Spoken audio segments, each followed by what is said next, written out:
क्या आप जानते हैं मृत्यु के बाद आत्मा कहाँ जाती है? जहां नजरें नहीं पहुंचती, जहां समय ठहर जाता है, वहीं से शुरू होती है आत्मा की एक रहस्यमयी यात्रा। गरुड़ पुराण बताता है ऐसे रहस्य जिन्हें जानकर आप जीवन को एक नई नजर से देखना शुरू कर देंगे।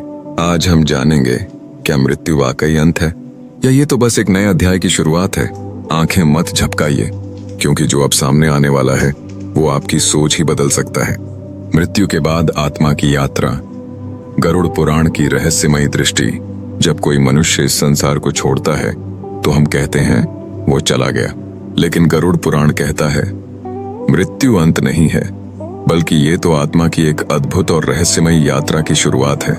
जैसे ही प्राण शरीर से निकलते हैं वैसे ही यमदूत प्रकट होते हैं। ये कोई साधारण प्राणी नहीं, ये न्याय के रक्षक होते हैं। वे आत्मा को साथ लेकर निकलते हैं एक लंबी और कठिन यात्रा पर, जिसे कहते हैं दक्षिणायण मार्ग। ये यात्रा होती है 39 दिनों की। इन 39 दिनों में आत्मा को पार करना होता है 16 भयावह पड़ाव। हर पड़ाव पर आत्मा को अपने जीवन के कर्मों का हिसाब देना होता है। यदि आत्मा ने जीवन में सत्य, दया, सेवा को अपनाया हो तो उसकी यात्रा होती है प्रकाशमयी, शांत। लेकिन अगर उसने पाप, छल, क्रोध और हिंसा से जीवन बिताया हो तो हर पड़ाव पर उसे सहनी पड़ती है असहनीय पीड़ा।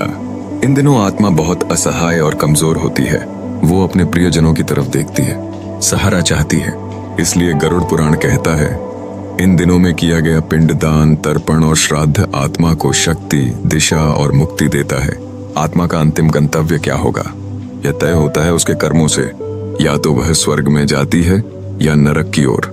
गरुड़ पुराण एक गूढ़ संदेश देता है, मृत्यु से मत डरो, जीवन को ऐसा बनाओ कि मृत्यु के बाद भी आत्मा को पछताना न पड़े, क्योंकि अंत में हमारे कर्म ही हमारी यात्रा की दिशा तय करते हैं। अगर इस कहानी ने आपको कुछ सिखाया हो या दिल को छू लिया हो तो वीडियो को लाइक करें, कमेंट में अपने विचार बताएं और ऐसे ही रहस्यमयी ज्ञान के लिए हमारे मिस्टिक भारत चैनल को सब्सक्राइब करना न भूलें।